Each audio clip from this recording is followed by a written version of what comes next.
नमस्कार, आप देख रहे हैं हमारा खास कार्यक्रम चुनावी चर्चा। और जैसे जैसे राजस्थान विधानसभा चुनाव की तिथि नजदीक आ रही है, वैसे वैसे मतदाताओं को प्रभावित करने की पूरी कोशिश हो रही है। अपने अपने मुद्दे हैं, अपनी अपनी बातें हैं राजनीतिक दलों के पास। और आज हमारे साथ इन्हीं पर बात करने के लिए खास तौर से स्टूडियो में मौजूद हैं एआईसीसी की राष्ट्रीय प्रवक्ता डॉक्टर चयनिका उनियाल पंडा। मैम, आपका बहुत बहुत स्वागत। सबसे पहला सवाल, 5 राज्यों में चुनाव हो रहा है, राजस्थान, मध्य प्रदेश, छत्तीसगढ़, तेलंगाना और मिजोरम। आपको क्या लग रहा है, क्या रिजल्ट रहने वाला है? हाँ, मैं पूरी तरह से आश्वस्त हूँ कि 5-0 से जो है कांग्रेस वहाँ पे सत्ता में 5 राज्यों के अंदर अपना परचम लहराएगी। क्योंकि आप ये देखिए कि ऑलरेडी हम पिछली बार भी आप देखें तो छत्तीसगढ़, मध्य प्रदेश और राजस्थान में जो मैंडेट मिला था जी, वो कांग्रेस को ही मिला था। और छत्तीसगढ़ और राजस्थान में सरकारें बड़े अच्छे से चली, अच्छे काम हुए। मध्य प्रदेश में भी सरकार अच्छी ही चल रही थी, अगर उसको गैर कानूनी तरीके से ये कहें या अनैतिक तरीके से उसे गिराया नहीं गया होता तो वहाँ पे आज भी कांग्रेस की सरकार होती और अपने अच्छे कामों के दिक्कत से दोबारा आ रही है। तो मुझे लगता है कि जनता जो है इन चीज़ों को समझ रही है और निश्चित रूप से जनता जो मैंडेट देगी वो कांग्रेस के पक्ष में देगी। आपके नेता राहुल गांधी ने कुछ समय पहले एक बयान दिया था कि छत्तीसगढ़ एमपी में हम आ रहे हैं, राजस्थान में हम मुकाबले में। क्या लग रहा है आपको, वो बयान आप कह रहे हैं कि 5-0 रहने वाला है, तो कहीं ना कहीं कांग्रेस मतलब राहुल गांधी का जो बयान था उसके विपरीत जा रही है, इसका मतलब काम कर रही है? आप ये देखिए कि राहुल गांधी जी अभी हाल ही में तारानगर आए थे जी। तारानगर में आपने अगर उनका बयान सुना हो तो वो स्पष्ट तौर पे वहाँ पे बोल रहे हैं कि हम साथ दिख रहे हैं, हम साथ लड़ रहे हैं और हम सत्ता में आ रहे हैं। तो ये भी एक बयान है जिसके ऊपर भी गौर। लेकिन राहुल गांधी को ये बात बार बार कहने की जरूरत क्यों पड़ती है कि हम साथ दिख रहे हैं, साथ वो हैं? इसलिए कहने की जरूरत पड़ती है क्योंकि सवाल आते हैं आप लोगों की जी। तरफ से। जब सवाल आएंगे तो जवाब भी आएगा। सवाल ऐसा जब भी आते हैं जब होता है कुछ।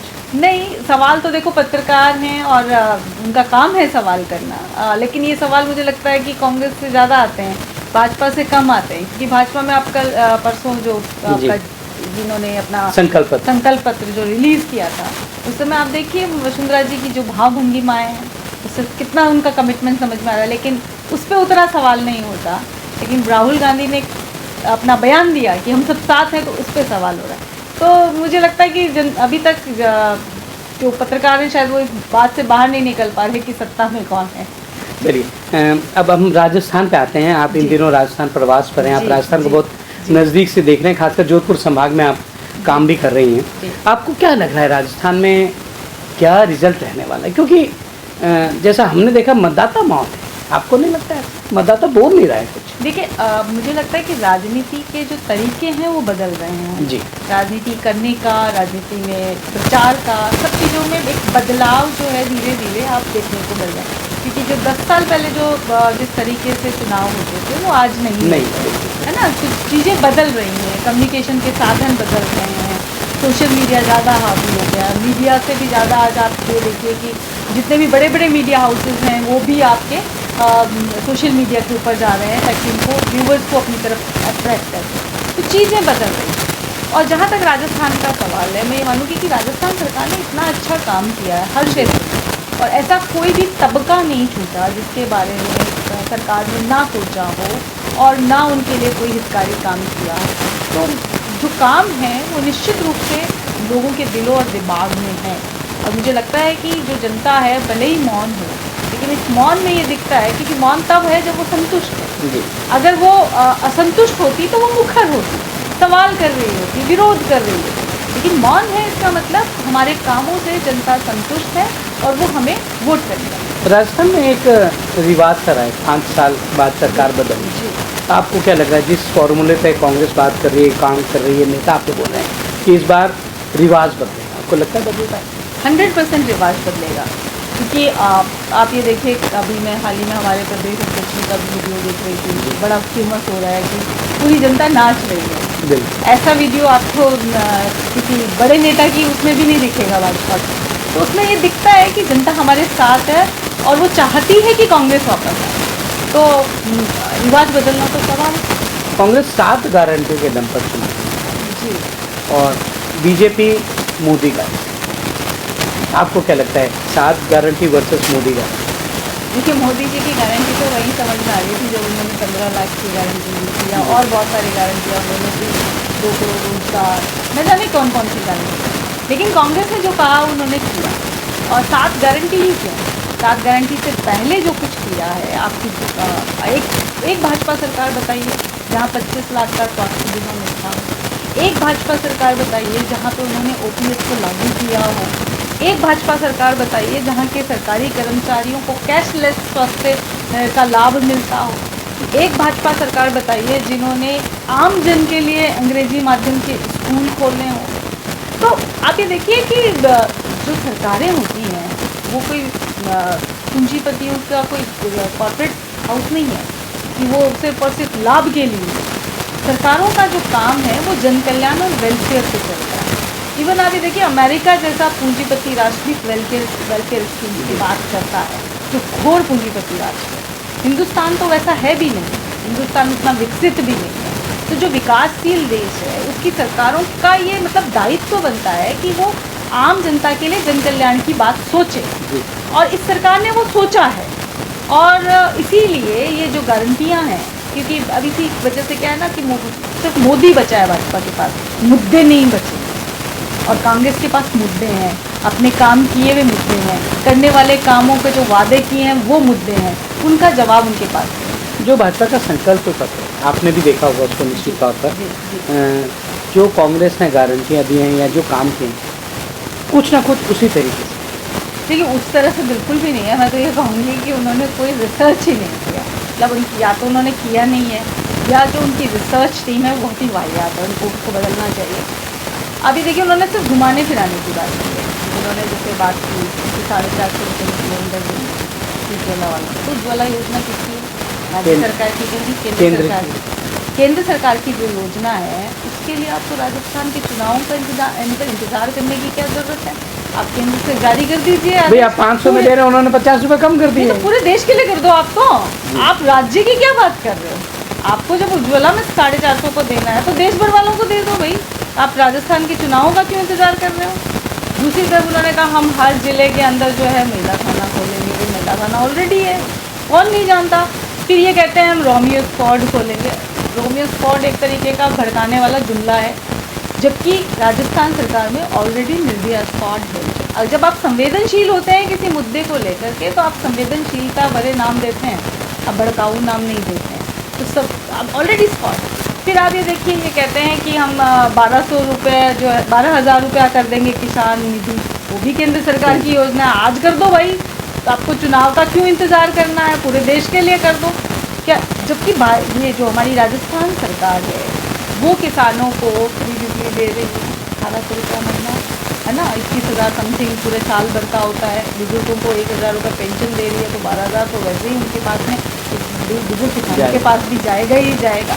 तो उनके पास कोई ऐसा मतलब कांग्रेस के जो किए हुए काम हैं या कांग्रेस जो करने वाली है काम, अब आप ये देखो सबसे हास्यास्पद बात उस पूरे के पूरे उसमें क्या है, वो क्या कह रहे हैं? कर्मचारियों को एक लॉलीपॉप पकड़ा है, वो कह रहे हैं कि हम आपको आयुष्मान से जोड़ेंगे।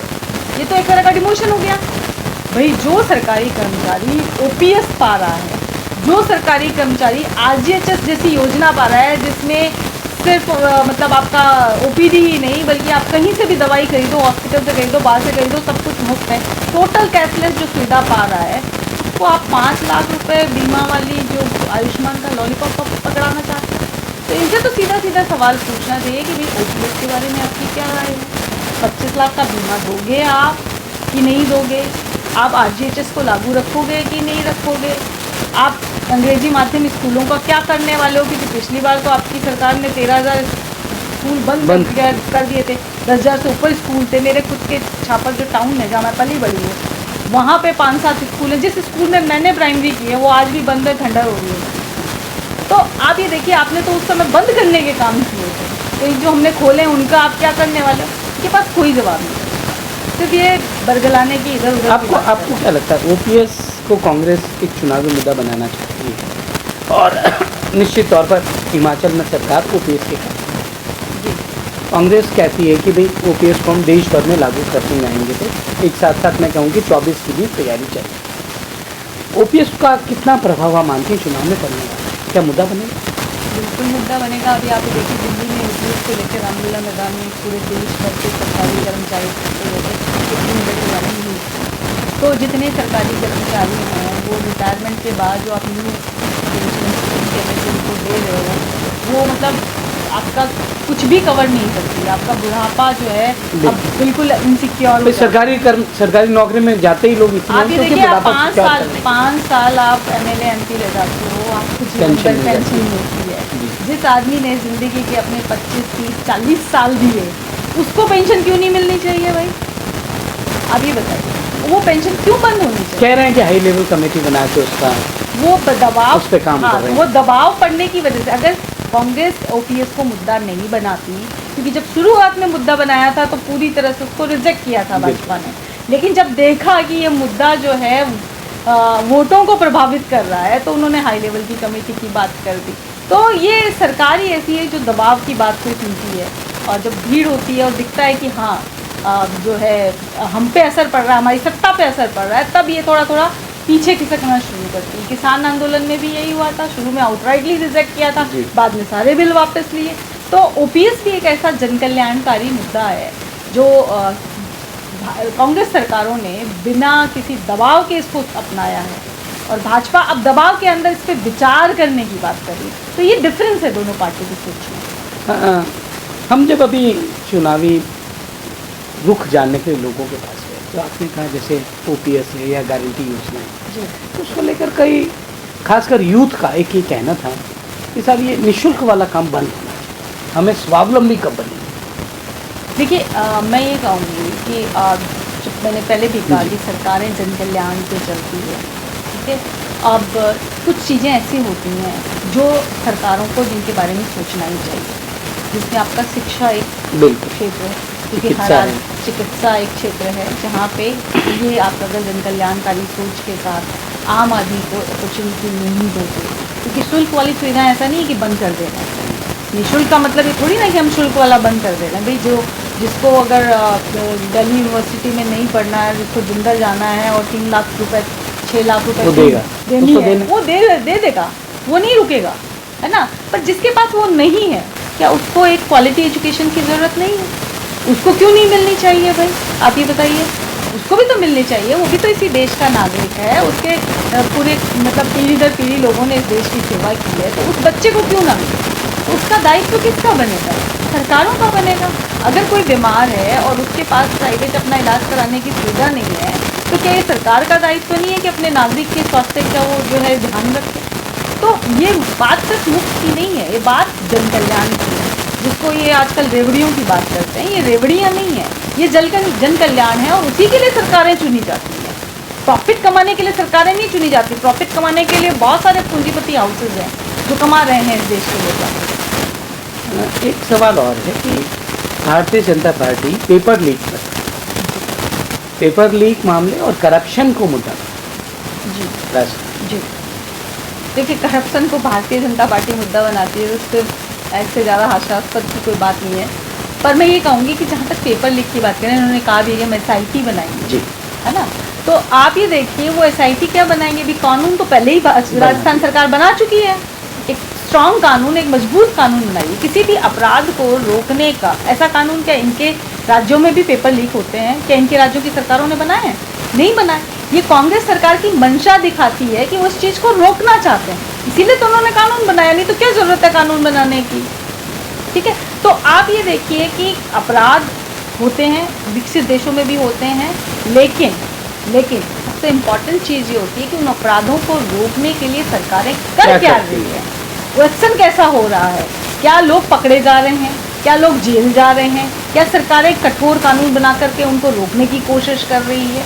तो वो नीयत सरकारों की बताती है, और इस मामले में कांग्रेस की सरकार की नीयत बिल्कुल साफ है, जिस तरीके से उन्होंने इतना कठोर कानून जो है पेपर लीक के मामले में बनाया है, और ये कानून जो है निश्चित रूप से जो अपराधी हैं उनके हौसलों को पस्त करेगा। एक सवाल जनता पूछती है कि एक बार फिर अगर प्रदेश में कांग्रेस की सरकार बनी तो मुख्यमंत्री कौन है?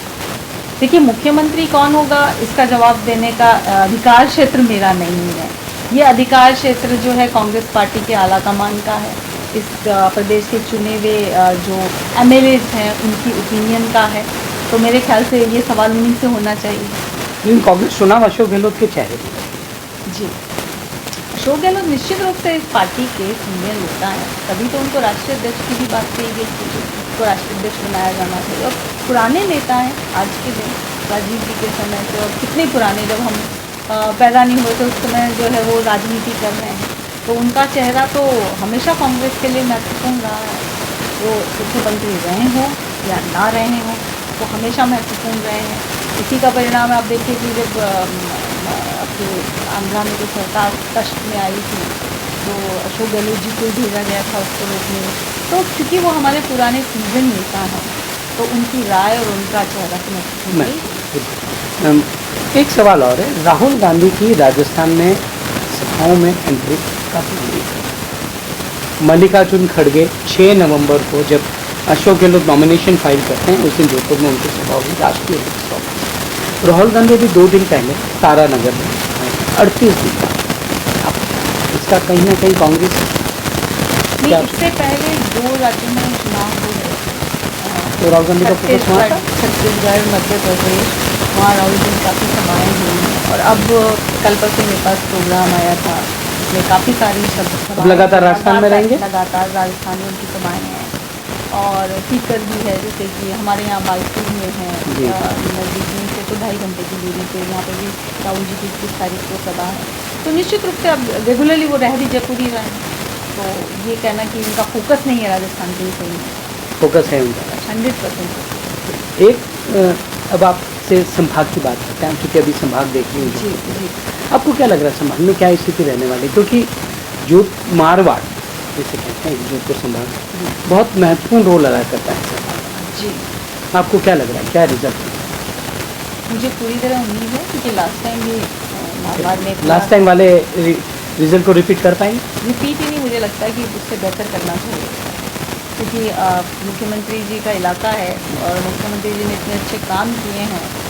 और सबसे बड़ी चीज़ कि आप ये देखिए कि कल परसों में प्रेस कॉन्फ्रेंस में प्रमोद तिवारी जी ने भी बताया था कि जिस योजना के लिए मुख्यमंत्री सवाल उन्होंने जो है जोगिंदर सिंह जी से लगाया, तो उन्होंने उसके बारे में नेगेटिव जवाब दिया कि ऐसी कोई योजना नहीं है एलिवेटेड।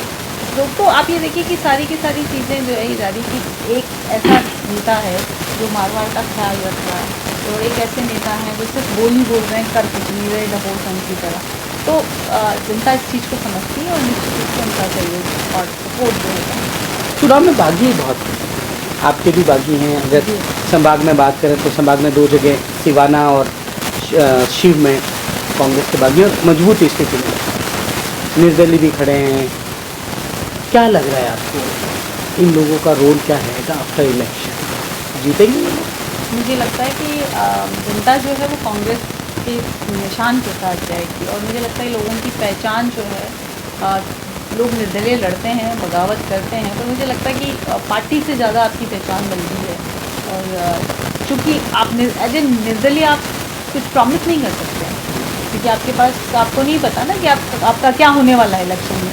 तो जनता इतनी समझदार होगी कि जो लोग आपको रिटर्न दे सकते हैं सरकार के साथ और सरकार में आपका हिस्सा दे सकते हैं, तो लोग जनता उसी के साथ जाएगी। लेकिन सर्वे की रिपोर्ट जो आ रही है उसमें निर्दलीयों को कहीं ना कहीं भारी बताया जा रहा है कि इनकी सरकार बनाने में भूमिका है सकती है।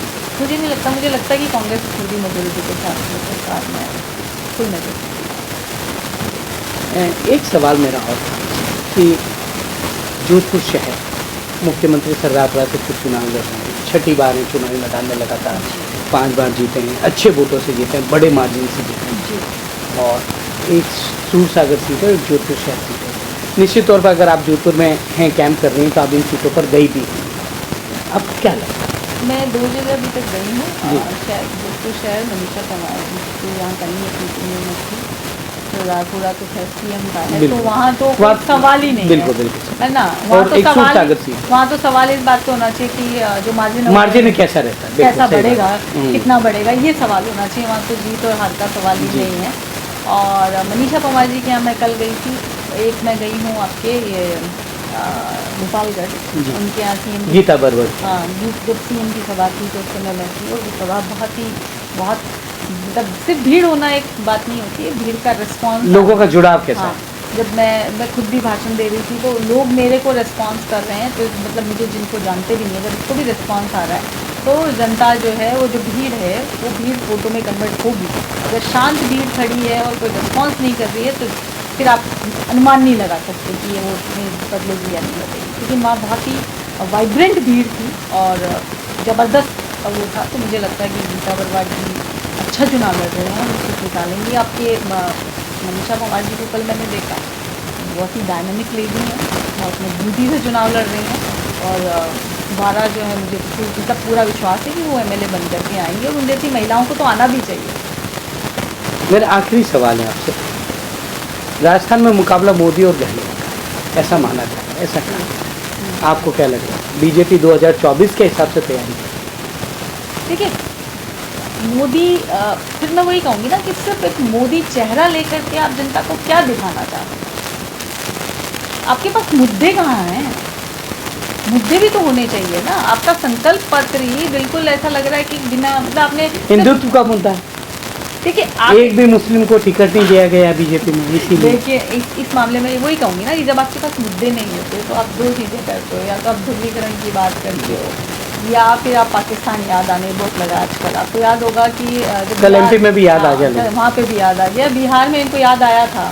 बिहार में खुद गृह मंत्री जी बोल करके आए थे कि पाकिस्तान वाले पटाखे छुड़ाएंगे और उसके बाद जिनकी जो स्थिति हुई थी चुनाव के नतीजों में पूरी दुनिया ने देखी थी। तो जब हार रहे होते हैं तो इन्हें पाकिस्तान याद आता है, तो ये एक बहुत बड़ा संकेत है कि कौन जीत रहा है। दूसरी चीज़ रही बात ध्रुवीकरण की, मतलब जाति या धर्म के नाम पे लोगों को बांटने की, तो मेरा ये कहना है कि जब चिरंजीवी में इलाज होता है तो कोई आपको ये नहीं पूछता है कि आप हिंदू हैं किस जाति से हैं, ठीक है। जब आपको ओपीएस मिलेगा तब भी कोई आपका जाति धर्म नहीं पूछेगा, ठीक है। जब आप एडमिशन लेने जाओगे स्कूल में कोई आपका धर्म पूछ करके आपको एडमिशन नहीं देगा उस इंग्लिश मीडियम स्कूल में, ठीक है। तो जो जन कल्याणकारी योजनाएँ होती हैं वो हर व्यक्ति के लिए होती है, हर नागरिक के लिए होती है। तो ऐसे में जाति धर्म आता कहाँ है? और ये बात जनता को भी मेरे को लगता है धीरे धीरे समझ में आ रही है कि आप सिर्फ धर्म के नाम पे आपका विकास नहीं हो सकता। धर्म मेरी निजी आस्था का विषय है, मैं भी धार्मिक इंसान हूँ, मैं कोई नास्तिक नहीं हूँ, पर वो मेरी निजी आस्था का विषय है, उसका मेरी राजनीति से कोई लेना देना नहीं और होना भी नहीं चाहिए किसी भी लोकतांत्रिक सरकार का। तो ये थी डॉक्टर चयनिका उनियाल पंडा, कांग्रेस की राष्ट्रीय प्रवक्ता, जिनका साफ कहना है कि राजस्थान में मोदी का जादू नहीं चलेगा बल्कि कांग्रेस की 7 गारंटियों को लोग मुहर लगाएंगे। आज के इस कार्यक्रम में फिलहाल इतना ही, हमें दीजिए इजाजत।